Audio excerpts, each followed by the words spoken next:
lamig.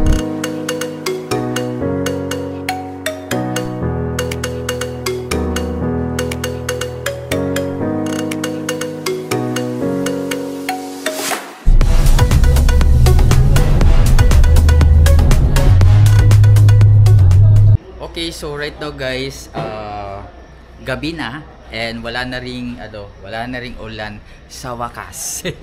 Bali aabangan na lang natin yung fogs. Pero right now guys, kakain tayo and basically so masyadong wala tao, parang kami lang yata kakain. And ito na, naka-ready na yung mga foods. Yun, oh. Papakita ko sa inyo isa-isa. Pero nandito tayo kasi meron si Doggy na cute pero strict. Saan siya? Lalaki, babae? Ay, babae. Ano, strict naman ka? Oh, yun, oh. Strict na masyado. Parang aso ko rin si Mika. Okay. So, right now, ito yung aming foods. Meron tayong, yun, oh. Meron tayong alimango. Okay. So, meron tayong sinigang na sugpo, fried chicken, beef broccoli. Then meron din tayong shrimp and another sinigang na hipon. And meron tayong chop suey. Ay grabe, Filipino foods talaga. Perfect na perfect sa malamig na panahon. And later iinom tayo ng tsokolate kasi ang lamig. So basically, relax na lang muna kami. Supposedly matutulog kami ng maaga pero I don't think matutulog kami ng maaga kasi ang sarap ng hangin. So sayang naman yung gabi, di ba? Kung matutulog tayo ng maaga. So late tayong matutulog ngayon, definitely. So kukuha lang kami ng picture, kakain lang tayo. So yeah, let's go.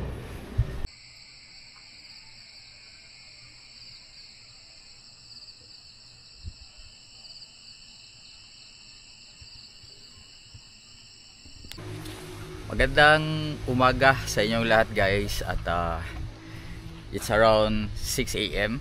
Makikita na natin medyo maliwanag na. Pero ang pinakamaganda talaga dito dahil meron kaganitong view. Tingnan nyo.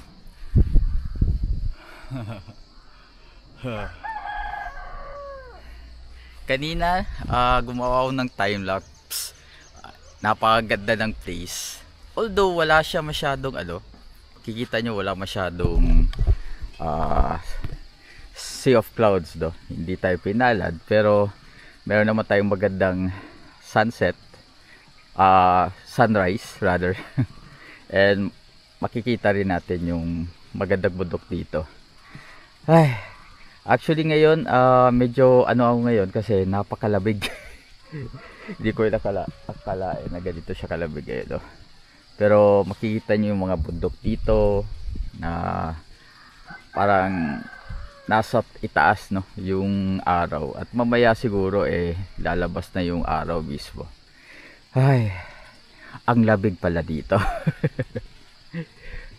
So kanina guys, kasama ko yung anak ko, hindi niya talaga kinaya yung labig.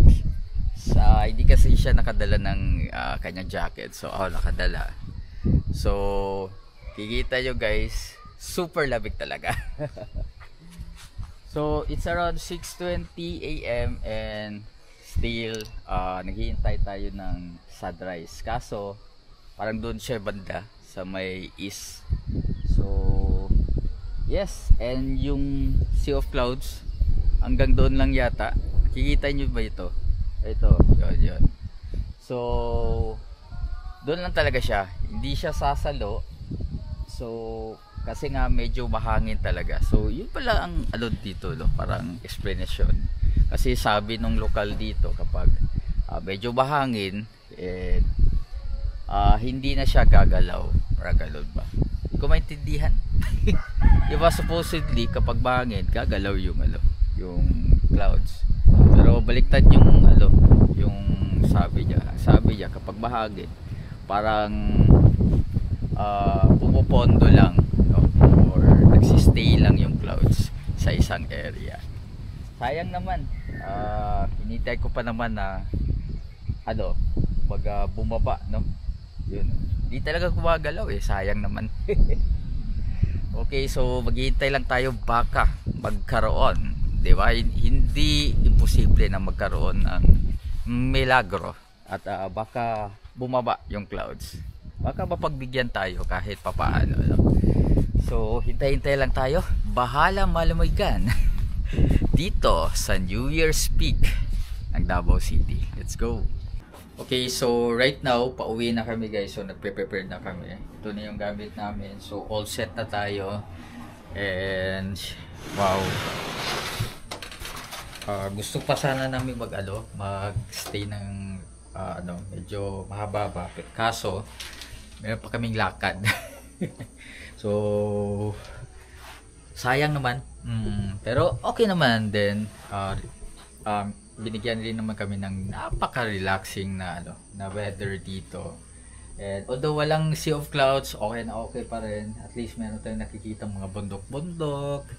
And basically we really enjoy, especially yung mga chikiting ko, na enjoy talaga nila yung weather dito, no? Of course, syempre parang malamig naman talaga dito sa may Barilog. Pero this place is definitely a go-to kung gusto nyong ma-relax, no?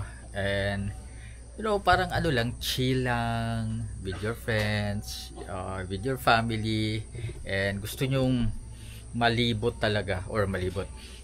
What I mean is, kung gusto nyo talagang ma-experience yung serenity and relaxation, no? Okay, so yes, salamat masyado, no, sa panonood guys. So yes, this is Kokoy of Laking Davao. Salamat.